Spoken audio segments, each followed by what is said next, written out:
ADHD Rewired, episode 563. Since 2014, this has been the podcast for ADHD adults who have really good intentions and a slightly wandering attention. I'm Eric Tivers. I'm a licensed clinical social worker by training and a coach by design. I'm your host, and I'm ADHD. ADHD Rewired is more than just a podcast. You can learn about our coaching and accountability groups, our virtual co-working community, and more, all at ADHDrewired.com. We are wired for connection, and you are not alone. Learn more about our offerings, including our quarterly live Q&As, get additional resources for every episode, including links to any resources we mention on today's show. You can support us on Patreon, sign up for our email newsletter, and more, all at ADHDrewired.com. And if this is your first time listening, welcome. Don't forget to hit subscribe or follow on your podcast app so you never miss an episode. We know that starting is the hardest part, so let's get started. Welcome back to another episode of ADHD Rewired. Today's guest is Laura Jurgens. Laura is a dual certified master relationship and intimacy coach and the host of the Desire Gap podcast, which I definitely would recommend. She is a desire arousal specialist, helping individuals and couples discover authentic sexual connection, including when one or both is neurodivergent. Her approach helps people release shame, shed relationship anxiety, and gain confidence with effective communication. Her approach is play-based, practical, inclusive, trauma-informed, and grounded in the latest research. She is a former university professor with a PhD in biological sciences and certifications from the Somatica Institute, the Life Coach School, and the Neuroaffective Touch Institute. And you can find more about her at laurajurgens.com, and we'll link that in the show notes. Laura, welcome to ADHD Rewired. Oh my gosh, thank you. And what a lovely introduction. Thanks so much. I mean, I would hope it would be lovely. I think you wrote it. Probably did. Well, I want to welcome you to the show, and I just want everyone from listeners to know. So I was scheduled to be on Laura's podcast about a month ago, and she had sent me a couple emails reminding me to send her my stuff, like my headshot and my bio. And I kept looking at it on my to-do list. And then I sent it like a half an hour before we were supposed to have the actual interview. And then I think the messages got crossed, and you basically messaged me saying, yeah, I haven't gotten it yet, so we're not on. And I was like, that makes sense. So I'm sorry. And I also still have ADHD. Yeah, me too. Absolutely. Yeah. So we're going to do this one, and I'm sure we'll get rescheduled at some point for you, because I think this conversation is my hope is that it's going to be really useful for your audience, and I'm sure it will be useful for my audience too. Well, as you heard from the intro and me introducing Laura, if by any chance you have young kids in the area and you have your speakers on and it's not on headphones, you might want to switch to headphones. Yeah, we're going to talk about sex. Yes. So let's get into it. Okay. So I was listening to one of your episodes where you're talking about ADHD and sort of the when the desire isn't the same. So one person in the couple is either maybe hypersexual or hyposexual, and then the other is like just not a match. Yep. So I imagine you see this a lot, and so tell me what do you do when there's a different sort of match of a desire? Yeah, absolutely. So this is just to normalize this. This is about 80% of long-term relationships will encounter a desire discrepancy at some point, whether you have one or both of you neurodivergent or not. It's really normal. It's really common. And unfortunately, it's been normalized as this sort of suffering in our society where it's sort of like, well, that's just how it is or something. And that's because most people don't know how to deal with it. And because they don't know how to deal with it, they act like nobody knows how to deal with it. But it's true that it can be really hard to find good help. And so your question of like, well, what do you do? It's a big question. right? Because it's not a quick fix. It's not a Band-Aid fix. We do need to understand what's happening for both of you. And usually what happens when we have that kind of desire discrepancy is there winds up being like a resentment, a withdrawal, this whole pattern of emotional disconnection that happens on top of that, because people are making desire mean something about them, that they're broken, that their partner is broken, that neither of which is true, that somebody not wanting sex means they don't care about you or want to connect with you. Like there's so much hurt involved that it tends to really blow up relationships quite often. And it's one of the leading causes of divorce. So I just want to say it's really normal for it to happen. There are solutions. They're not typically the like quick fix stuff you find on the internet, especially if you're somebody with ADHD or your partner is. It's really important to kind of understand what's actually going on under the hood. So when you talk about like that quick fix stuff you find on the internet, what are some of those things that you kind of just roll your eyes at and groan when you come across? Well, the worst one is just do it. So obligation sex is the worst possible advice that you can get. And it typically makes things a lot worse because now we're creating, somebody's crossing their own boundaries and their own body's boundaries. And that in itself will cause low libido. If you are trying to manage your partner's feelings with your body by throwing yourself under the bus and having sex for them that doesn't feel good to you, then you are going to have resentment. It's like signing up for the resentment bus. It's like, let me have a one-way ticket to resentment town, right? So and it also will shut down your body. Your body will start imposing low libido as a way to keep you from continually crossing its own boundaries. So people will lose sensation, they'll lose sex drive, they'll even start having pain frequently. They'll have sexual dysfunction, like men will have challenges with erections or with lasting as long as they want. Like there'll be all kinds of physical challenges and symptoms from that. So that's like the worst advice on the internet. But there's quite a lot of bad sex advice on the internet, to be honest. I can imagine. You could probably do a whole like episode of the worst advice you've ever seen on the internet. Like I think that'd be kind of fun. Yeah. Yeah, I could. I sprinkle a little bit of it in most of my episodes, just like, hey, watch out for this, right?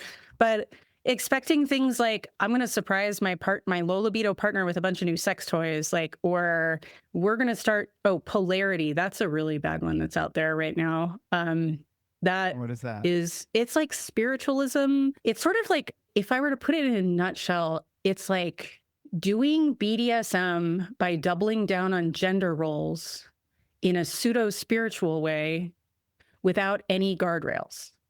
It's like as if you're like so you're leaning into like supposedly masculine, feminine, but there's this sort of like flavor of it where you're asking, there tends to be this sort of like DS dynamic where the feminine winds up being expected to be quote unquote receptive, aka submissive, and the masculine is. Listeners don't know what DS dynamic means. Yeah. So what that means is a dominant submission dynamic. And this is me explaining that. So, and then the masculine is supposed to be in a dominant role, but most men don't actually know how to do that. They haven't been taught how to do that well or safely. And then we're doubling it down into these gender stereotypes where people are saying, well, hey, masculine and feminine, that doesn't actually mean men and women. But when you look at it in practice, that's how it's being played out. Okay. The men are not taking a feminine role, and you're working with what your subconscious has been told are your gender roles.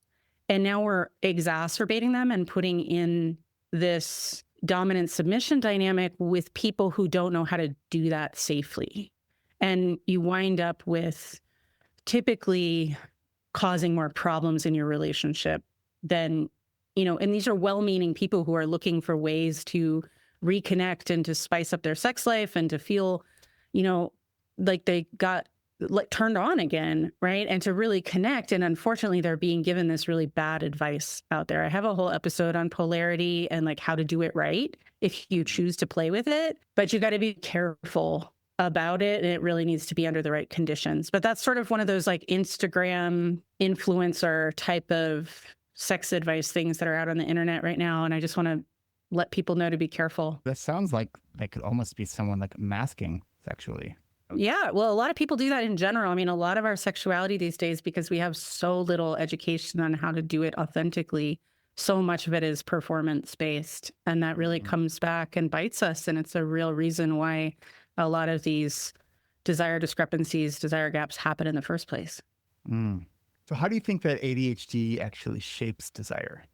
Yeah, so this is really common in my practice to see ADHD affecting desire in both directions. Okay. So you can have really high libido with ADHD. You can have really low libido with ADHD. And you could also have libido that goes back and forth between high and low. And what often happens is some ADHD folks have notably high sex drive. And that's not necessarily a problem, but it can cause challenges for you and for your relationship. And sometimes it's because sex starts feeling like the way that you get into your body and out of your head. You know, all day you've got this noisy brain, your body is sort of feeling foreign. And during sex, you might finally feel grounded and present. And so it can be a wonderful thing. And in fact, it can be a lovely part of your life, right? But sometimes what happens is then we kind of get into the dopamine seeking aspect, or we start getting into almost using sex as self-medication for the nervous system. So it's this intense dopamine reward. It can be the primary way you start regulating your nervous system, either through sex itself or sometimes through porn. And that can be a problem, and particularly for partners, because your partner starts feeling like a tool or a medication rather than a person you authentically want to connect with.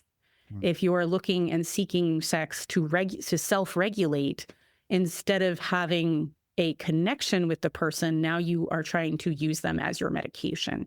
And that can cause a really problematic emotional dynamic that sets up a desire gap that can be really painful. The other thing that can happen is, like, if you're really hyper-focused during sex where you can be really incredibly present, it can actually be a superpower. It can be like a beautiful erotic superpower. But again, we have to be really careful that you're not just distracted and emotionally distant all day, and then all of a sudden you want sex to connect. And the experience of your partner is that you're only available for them emotionally during sex, and you're checked out the rest of the time, right? And this is totally solvable, but it's important to acknowledge and understand that impact if that's what's happening. And then, we can talk about the other side too, but those are some of the things I often see with high libido partners. Do you see more ADHDers being on the end of high libido or low libido? I think it's about evenly split. Really? And it's not gendered either. It's definitely, I see just as many high libido women with ADHD as I do high libido men with ADHD. And I see about half of my ADHD clients are low libido, or they identify that way. And it makes total sense too, because oftentimes they're having a really hard time getting in their body. And they're kind of going along with it because society tells us we're supposed to like this. And we're trying to like it for our partner. And I've actually been on both sides of this too. So I totally get it from a personal side. I've been on both sides of this. But when you're trying to perform sex for a partner and you're up in your head thinking about the 200 things you have on your to-do list, and, the fact that you left the oven on and that you probably forgot to bring your work bag home or whatever, you're living in your head and you're not connected to your physical sensations.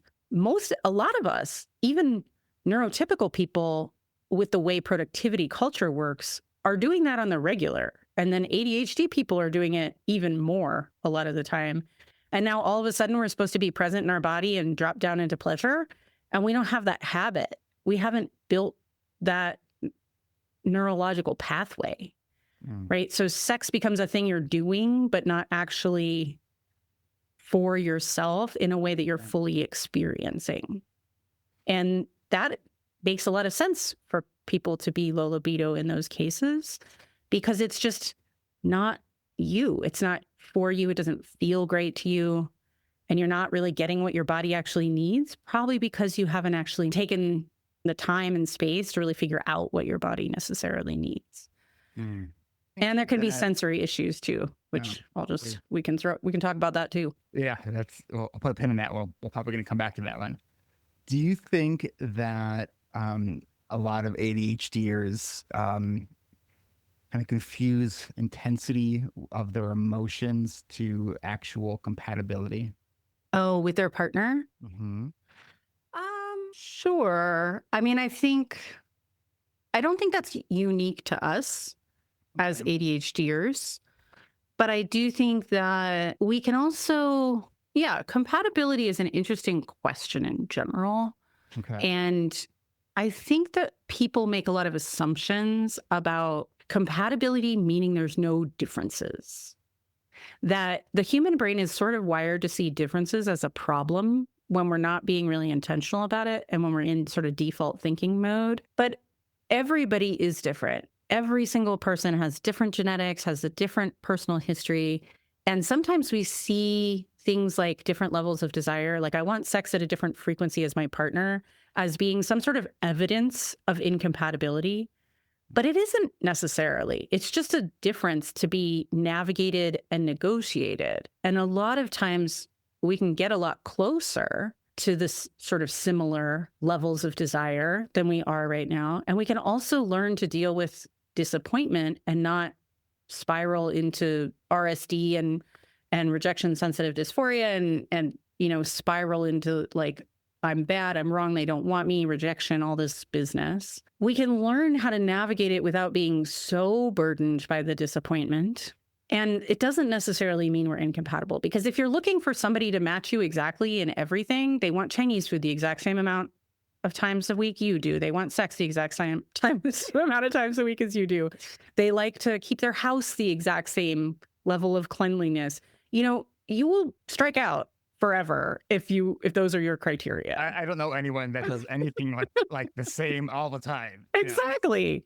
So expecting that for sex is similarly unrealistic. And we don't necessarily have to toss our partner out just because they don't want the exact same amount of sex as us. There may be fundamental incompatibilities. Absolutely. And if they never want sex and don't want to work on it, and you do want sex and you do want to work on it, then those are pretty clear incompatibilities, right?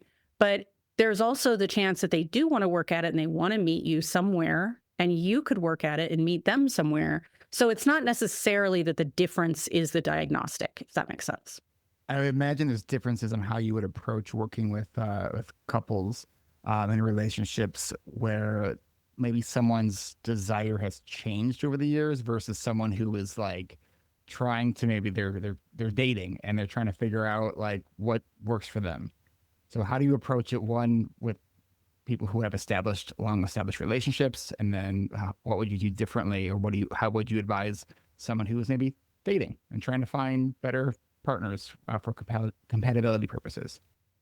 Yeah, well, it really depends on the individual. And this is why there's not a really good one size fits all approach. It's kind of like a kitchen remodel, right?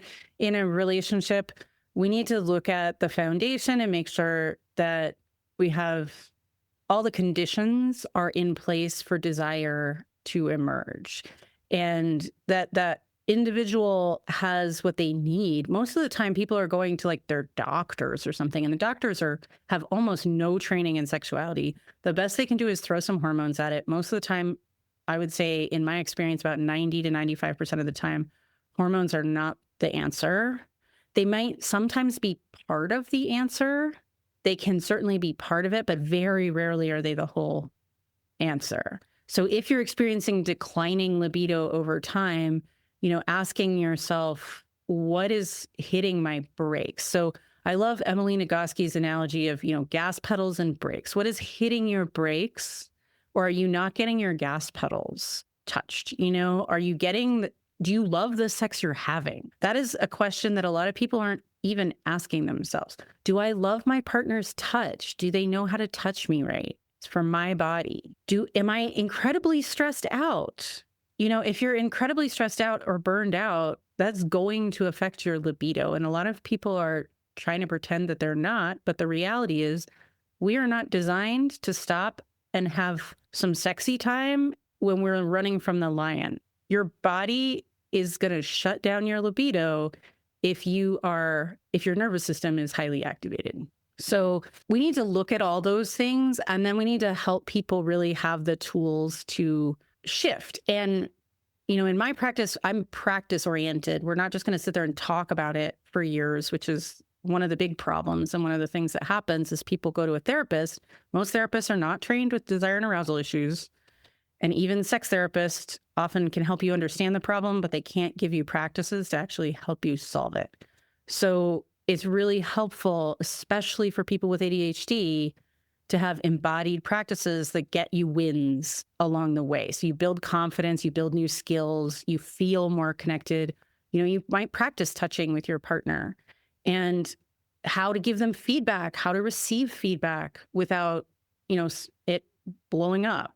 Right? How do we do that and start feeling relaxed and let it be connecting instead of all this pressure and all these expectations? Can you share an example of a specific exercise that you coached maybe one of your clients through? Sure. So for example, we always start with, can you attune to yourself?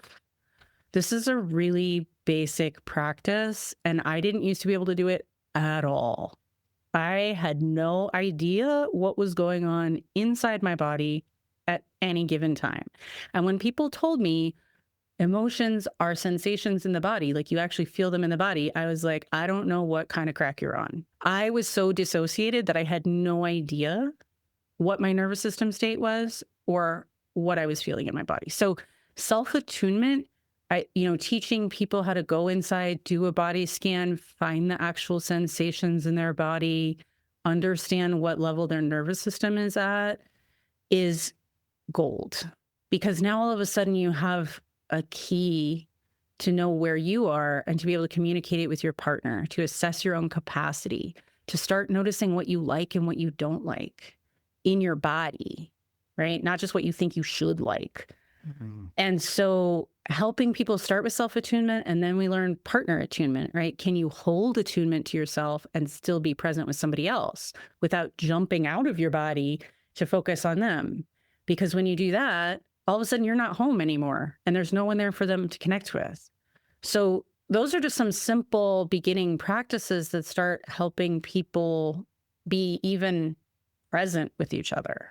So it sounds like for people who maybe have a hard time being in their body, or maybe people who also maybe have alexithymia, which is something that I've learned over the last year that I have alexithymia, which is wild to me because I'm really good at identifying and recognizing other people's emotions, just not my own, which is like, it kind of like hurt my brain knowing like, how did that even happen? To like, being a therapist for so long, and I'm like, wait, this is why I find the question, how are you, so annoying. Yeah. So it sounds like it might be actually really both effective and potentially almost erotic to begin intimacy with like a grounding based meditation. Yeah, I mean, really being in your body, and there's extensions of what I was talking about the self-attunement that are erotic, that are building into connecting with your genitalia and connecting with the sensations of your body from the inside. And that can feel delicious to people and to your partner. Because if you are really connected to yourself and to your sexual energy, it feels amazing to everybody else. Versus you just showing up and doing a quote unquote a job.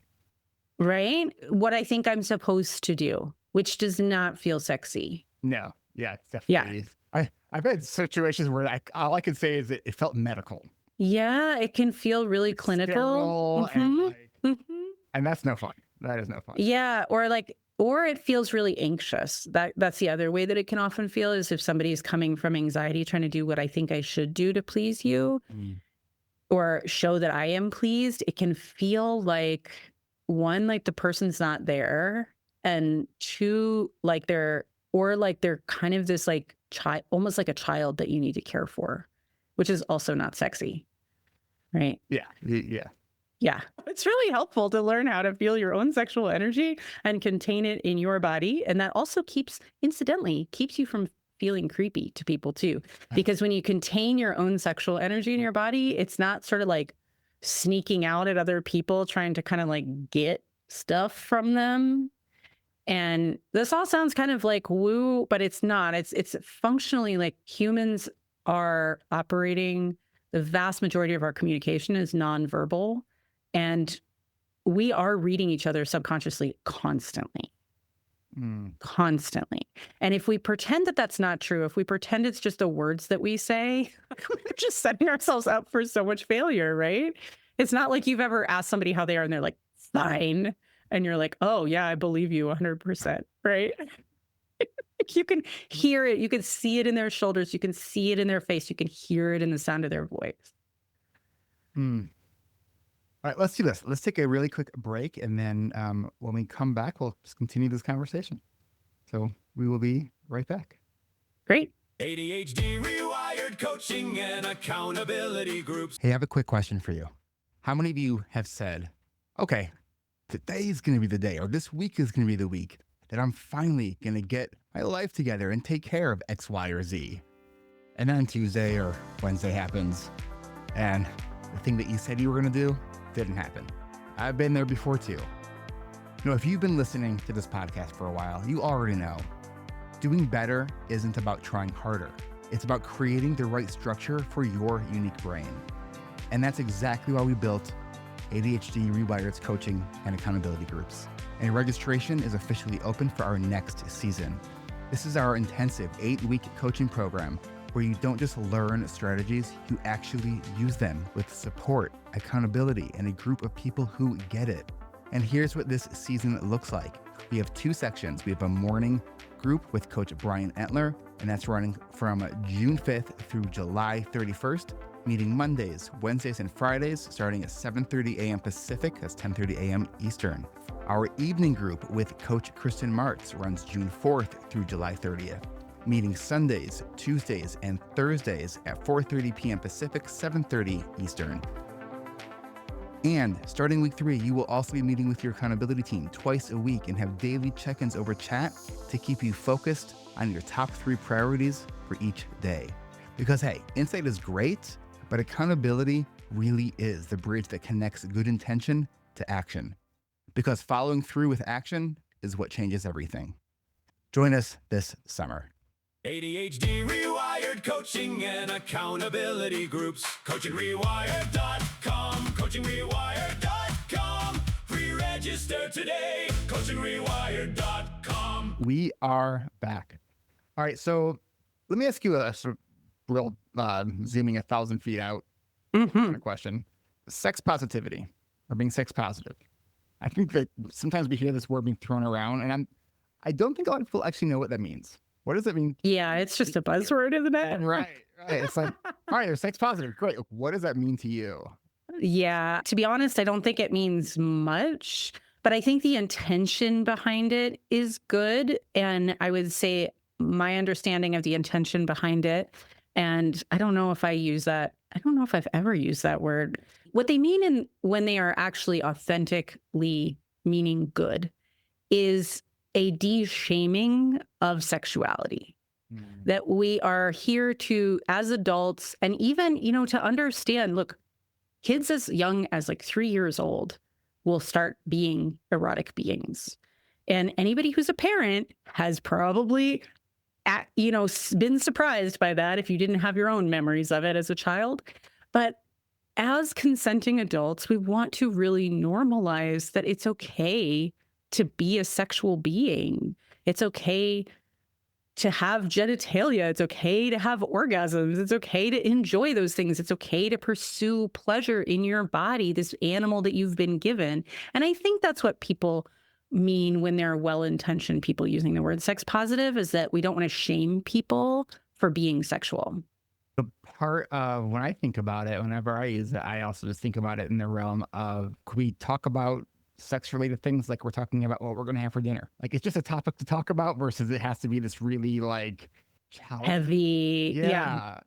So just to normalize the stuff that for so many years, we're just like, you don't talk about in polite company, or you don't, it's like, you don't talk about it. It magically happens, and we all kind of figure it out somehow. But but I think that basically I'm saying the same thing, but it just comes, a lot of that comes from this like shame culture around sexuality, right? So that normalizing or being able to have a conversation about it. But I think sex positive in its ideal form also includes normalizing that people do live in a world that's really shaming around sexuality, and it's okay to feel nervous talking about it, and it's okay for it to feel hard. You know, I've had clients who are therapists, they've been therapists and they're in their 60s and they still can't say the word sex. You know, we get on a call and, you know, we start with like having the person cover their mouth with their hand, or like have me turn away and try saying it, you know, like just baby steps. It's okay to be wherever you're at with it. You don't have to push yourself to be more comfortable than you are. And I think when we really say the word positive, if we're being positive with people, then we're going to meet you where you're at. Okay. And what about, often I'll hear these terms used together, there's sex positive and there's kink positive. Yeah. I think it's it's kind of the same thing. It's this idea of normalizing and de-shaming that everybody's got some sort of kinks. You know, your kink might be to be told you're gorgeous 5 times a day. And maybe you've never leaned into it, but that's okay. Maybe you got a little bit of a praise kink in there. That's okay. Right. And then some people have a kink, you know, like I met a guy who was really into sniffing pennies. It was exactly what turned him on, gave him a raging boner. It was his thing. And, Did you know, say panties or pennies? Pennies, like cent pieces. Yeah. 1 cent. 1 cent. And, you know, like no shame. This guy's not harming anybody. It turns him on. It lights him up. I love it. And kink positive just means that we're accepting and understanding and curious instead of judgmental. It's that sort of, you know, I'm not going to yuck on your yum. I love that expression. It is a nice expression. I like it too. It is great. You know, with ADHDers being known for being novelty seekers, it seemed like as a group, we tend to be more curious, more like wondering what this might be like, or that might be like, or what that person might be like. How do you help people sort of navigate that in a both psychologically and physically healthy way? Well, there's tons of ways to navigate that in a physically and psychologically healthy way, right? I mean, it's just beautiful curiosity. And if we are focusing on really, truly embodied consent, which is not just the brain says that it should be okay with you, but your body is really 100% on board and you care about the other person's body being 100% on board. As long as we focus on truly embodied consent, then what's the problem? You know, we need to negotiate that sometimes. There's almost infinite ways to play with almost any kink or fetish out there with other consenting adults. And it's when people decide to abuse power that it becomes problematic, not because somebody has a particular interest or curiosity, right? Even if you have, you know, you want to do age play or something that can be done with consenting adults in a creative way where everybody has negotiated and knows what they're getting into up front. So I don't really think it's a problem. I think it's lovely. And it's one of the wonderful things about people with ADHD. And I think that's also where there's so much overlap between the neurodivergent communities and kink communities, because there is requires like a lot of explicit ongoing communication about everything sexually related. Yeah. And the kink community is such a good place to learn how to do that too. Because if you go to a really good, reputable group of kinksters, you will like apprentice with people who are very good about being explicit about what are we talking about here? What is okay? What is not okay? And you'll be surprised. A lot of people are really surprised that a lot of that isn't even explicitly sexual. It's a lot of it is playing with emotional dynamics. How do we want to feel? What is the experience I really crave here? And it can be a really beautiful process. So let me ask you this. So let's say there's 2 neurodivergent people in a relationship, and I don't know, they're both novelty seekers, their relationship has been kind of on the rocks for a bit. Opening up the relationship, a good idea? It can be, but I'd be really cautious about the on the rocks part. So typically people start looking at opening up a relationship as if it's going to be this sort of magic panacea for solving disconnection. But I'll tell you the honest truth as somebody who has done this, that personally, and has helped a lot of other people do it, that opening a relationship requires a level of trust and communication that you have never even imagined until you do it.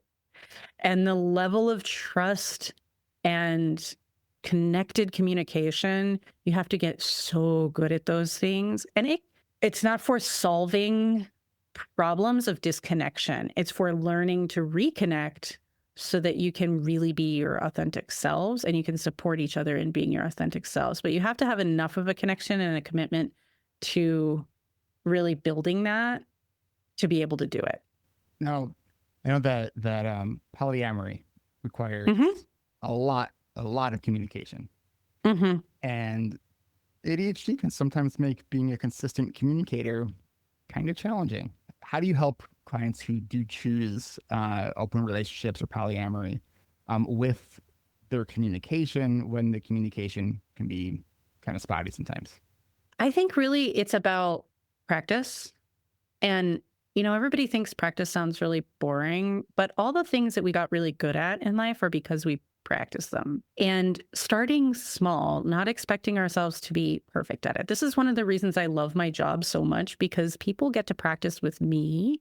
We have a relationship lab, and you practice having those conversations with me first. And it's like practice with the kitten to play with the tiger, right? Like I'm low stakes. Your partner is really high stakes for you. You have no emotional stakes. So thinking about practicing with a neutral party, and even if you're not getting coached by me, like practicing with somebody who you're like, hey, I want to actually say this and see if I can get some of the bad ones out first, right? Like get those first pancakes out where you say it like the worst possible way. I always invite somebody to say it the worst possible way first, like just to get it out your face. Because there's something cathartic about saying your truth too. And I think most of us, I'm not so sure that, and I don't know everything about every single person with neurodivergence, right? We're all different. We're a diverse group.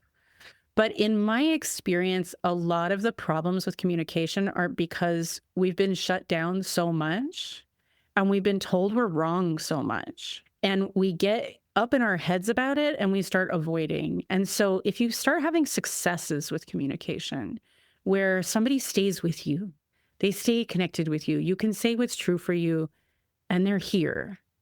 Even if it wasn't perfect, you're like, did you mean that? Or did you mean this other thing? Could you clarify for me, right? And we're gentle with each other.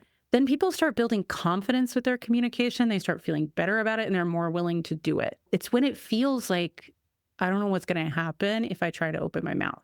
That's when people start avoiding communication. So the point is you can get better and you just need to practice with some tools that actually work instead of like learning how to communicate vulnerably, learning how to communicate about your actual emotions, learning how not to make accusations, right? When what you really want is reassurance or like somebody listening to you. So there's a lot of ways that we're taught by society that communication styles that totally shoot us in the foot. So we need to relearn what actually works. Can I ask you a personal question? Totally. For, anytime I ask questions for me, I'm always hoping that it's also asking for listeners as well. Okay. So one of my challenges that I have had in relationships is, especially since I've been going through a sort of extended period of burnout, and I need a lot of introversion time to recover. And one of my challenges is I don't always know when I need that. It's just like I just find myself in that space of not wanting to like connect with others, just needing to kind of like withdraw sort of inwards to recharge. And I was in a relationship for about 3 years, or one of the ongoing points of contention were that I did not communicate when I was going uncommunicative, which to me kind of drove me crazy because I was like, how am I supposed to communicate when I'm feeling uncommunicative that I'm uncommunicative? Well, there's a couple things to try, Okay. right? Are you asking for like specific strategies? Yeah, because it's one of the things that I find challenging. Because like on Yeah. an intellectual level, like yeah, that makes sense to be able to do that. It seems like a reasonable request, except like I sometimes struggle to know that that Hmm. need is coming in order for me to communicate. Yeah. Yeah. Well, I think there's a few things. One is just like being empathetic and compassionate with yourself that this is a challenge. Mhm. It also sounds to me like, and communicating that to your partner, hey, I haven't been that great at this. I don't always know it's coming. Here's a few ideas of what I'm going to try, right? There's sort of, there's a few different levels at which you can try. So there's the micro level, like the in the moment kind of intervention, like, oh gosh, I got ambushed by this real need to pull away, and I really need that right now. You can do really specific, simple things like have a gesture or something that might just be, your hands on your heart and like a little like wave goodbye. That's just that I'm going to tell you this when I need to run away, and I want you to know I love you, and it's not because I don't want to connect with you, but it's because I need some alone time. It could be a gesture. It could be a sign that you put on your door. I love you, but I'm hermiting right now. I had a little black cat door hanger that just said, do not disturb. That was like, okay, this is me.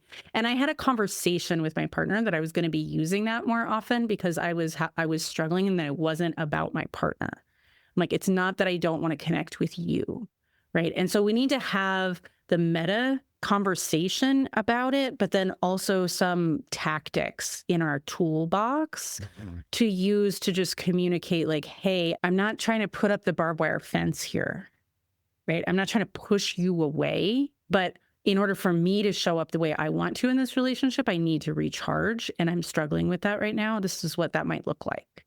So having that conversation in advance helps people not take it personally and not feel rejected.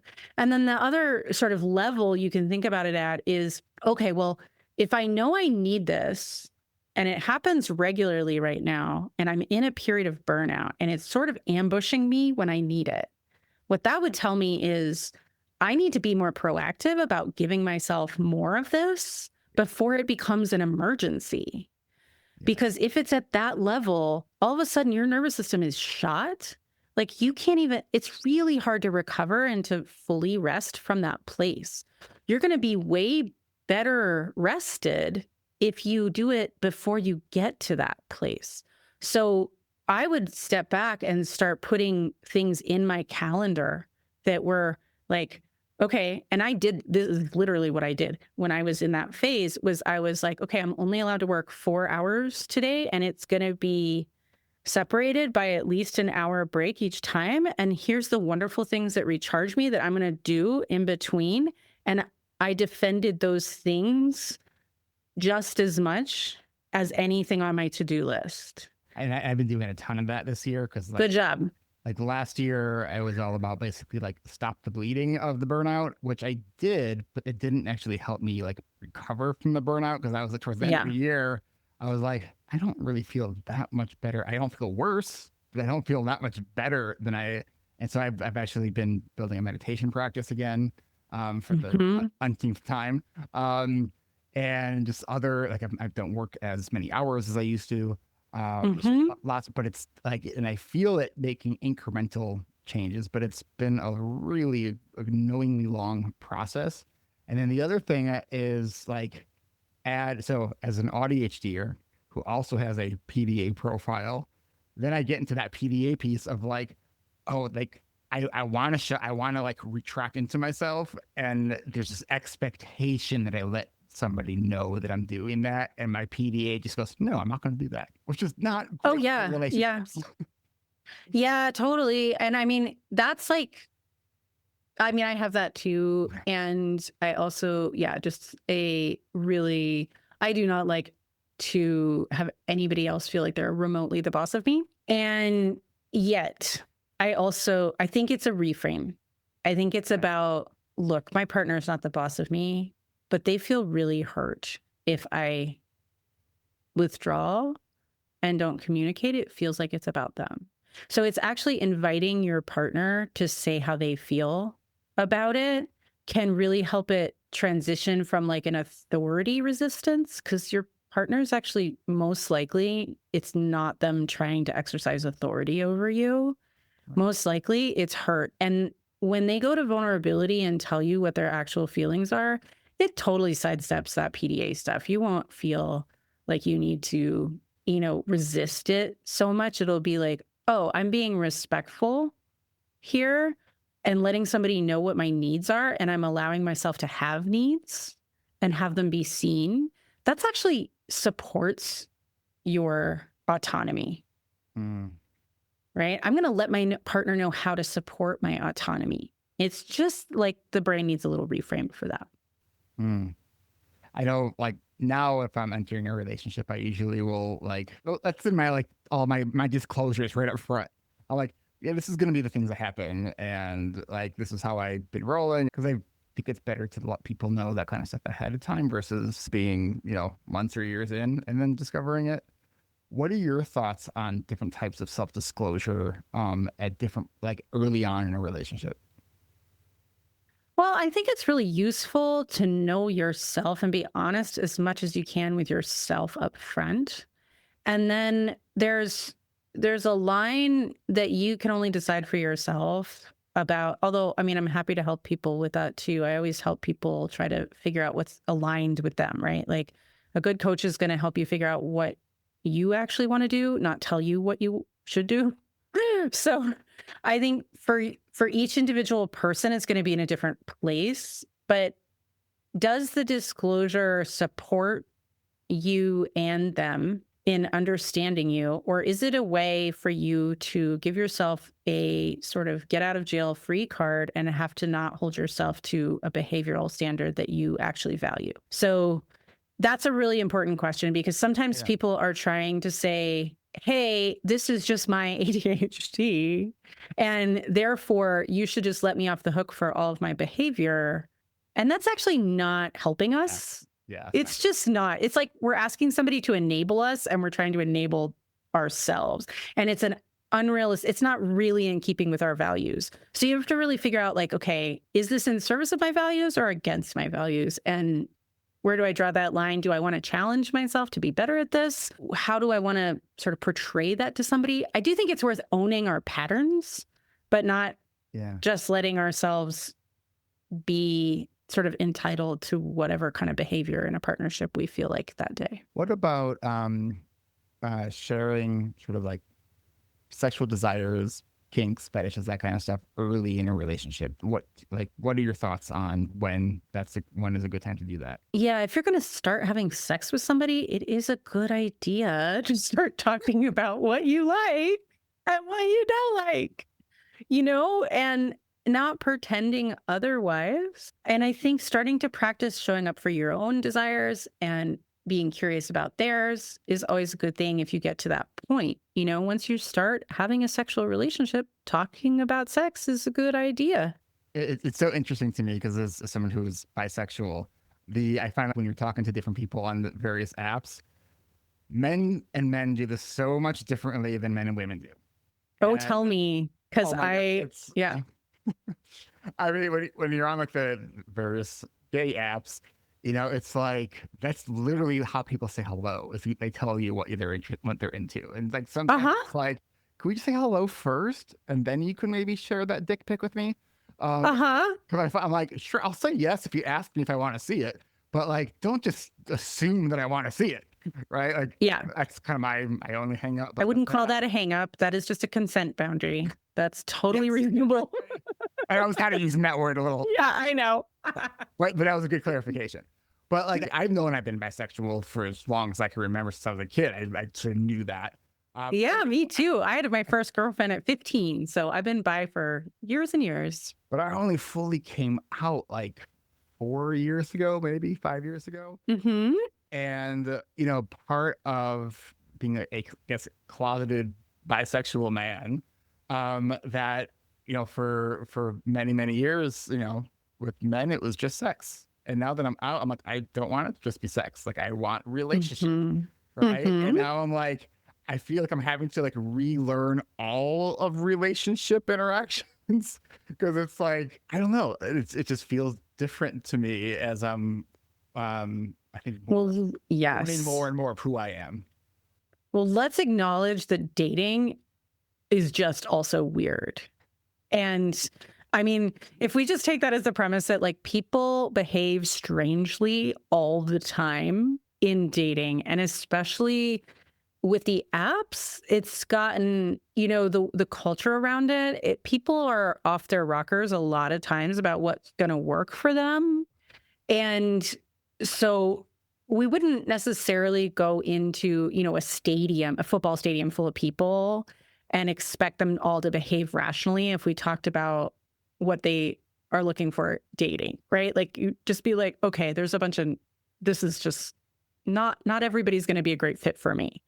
But in apps, we have so many interactions with random strangers that we get like a very strange pool of fish sometimes. So people do weird things like send unsolicited dick pics. Always not recommended. But also, it also depends on the sort of like culture, right? So I have like some of my colleagues who are gay male coaches have talked to me about the same problem. Some of my gay male clients and friends have talked to me about, that the culture for men dating men tends to be really hypersexual, and it feels really disconnecting and sad to a lot of people.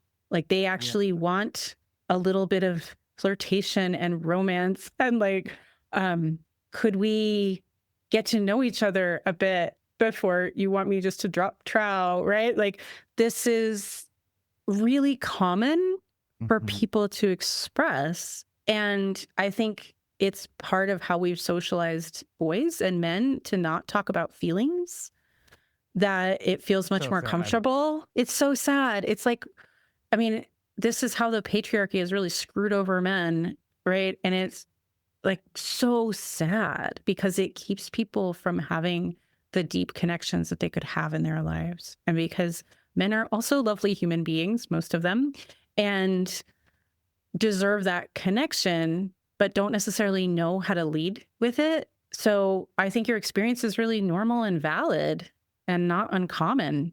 But yeah, it's Wild West out there in the dating world. It's weird. It really is. I mean, It's weird, I know. like it's somewhere between comical and concerning. Like it's Yeah. you know And I think it's just like really okay to lead with what you want, including emotions, right? Hey, I would really like an emotional connection before we move on to the next phase, right? Before we discuss all our kinks, I would like to see if we could get through a cup of coffee together enjoyably, right? I think that's also okay to ask for. And we need to ask for what we want in terms of touch and sex, but we also need to ask for how we want to be loved. how we want to be loved. Yeah, that is what makes us feel loved. And Mm-hmm. yeah, because I think the importance of just self-awareness in all domains of life, I think is incredible. But like, especially when it comes to our relationships. Yep, absolutely. I have one more question here for you. Mm-hmm. So, over the years, obviously, I think there's been a lot more acceptance of the LGBTQ community. I still feel like, and then there's my particular cohort of bisexual men, which is why I came out, because I was like, where are the examples of other bisexual men? I'm like, okay, if there aren't really any out there, I need to be one of those voices. So that was one of my reasons for coming out. What about for polyamory? I still feel that's very like, ooh, you're gonna tell someone you're polyamorous? What do you think about that? It is a challenge. And, all of these things overlap a lot with neurodivergence, of course, as you know. There's just more neurodivergent people are queer in some way, shape, or form, are gender questioning in some way, shape, or form, or like non-conforming to gender, and are polyamorous. And a lot of people don't understand polyamory because we have such a, the last several hundred years have been very, very heavily influenced by church doctrine. And in most of our modern larger societies, and certainly like kind of major urbanized and developed countries societies, we have normalized monogamy when humans are not historically monogamous. And to be honest, we're not even monogamous now. I mean, there's no evidence for us being monogamous ever. There is purported monogamy, but the reality has never been actually true. There have been, it's just not true in human history. So I think but I do think you're right.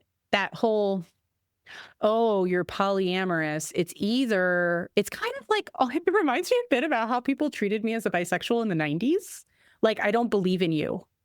Like, you're telling me you're basically a unicorn. Like, they didn't believe that I was bisexual.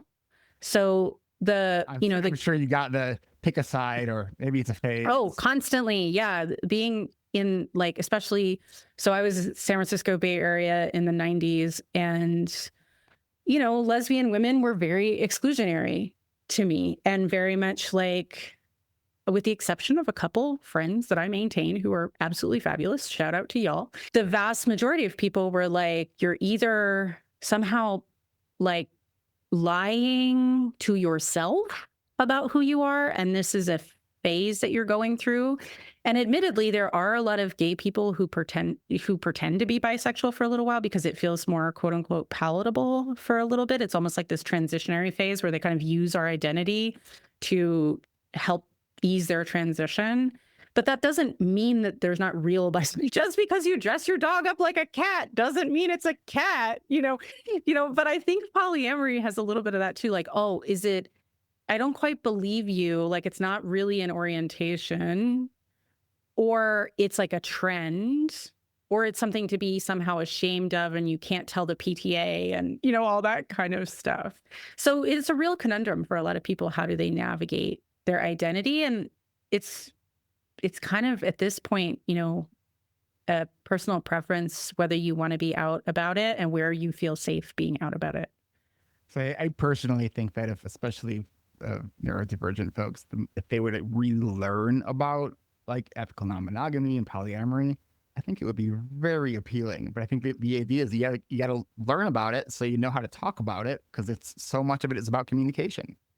Yeah. And there's a lot of, just like anything, there's so many opinions about how you're quote unquote supposed to do it. And there's like, especially if you're in the younger generations where you still are trying to listen to that kind of stuff.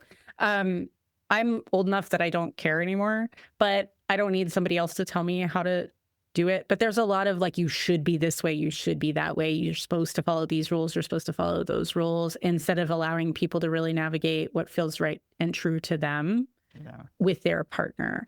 And so it can get very scenestery. Like it's like a scene. It's kind of like do I fit into this box or that box? Mm-hmm. And how I identify as sort of like is a thing I feel very attached to and defend vociferously, as opposed to it's about me and it's private to me and whoever I'm with. I don't have to sort of push it on anybody. I don't have to be evangelically polyamorous. It's kind of like pickleball players. They'll let you play pickleball. There's a scene with everything, including various different types and camps of polyamory. Or like, it's kind of like I listen to heavy metal. And so there's a million different kinds of heavy metal, and there's like a name for each kind of subgenre. And polyamory is a little bit like that. It's, are you a relationship anarchist, or are you, whatever. So we can get too involved in that and forget like the actual reality is what feels good to you in your current relationships right now, and how do you communicate honestly with each other about it? If people want to learn more about you, where can they reach you? I know we gave the website, but give it again, and anywhere else you would like people to be able to. Sure. Yeah. So the easiest thing, since you're already a podcast listener, is to find me at the Desire Gap podcast. And the other easy way to find me is on my website. And you just have to make sure to spell my name with a U. I am not, unfortunately, the heir to the hand lotion empire. So it is Laura, JURGENS.com. And I know that, Eric, you're going to link it in the show notes. Please tell me you used what you just said in part of your marketing about not being the heir to. I mean, I don't really market myself as not being the heir. I would love to be the heir to the hand lotion empire. And if anybody who is the heir to the hand lotion empire is like listening and you want to add me, feel free. It'd be a great fit, It's complimentary. I know. I mean, maybe I could talk them into starting to market some lube or something. Yeah, right. Some sponsorship opportunities there.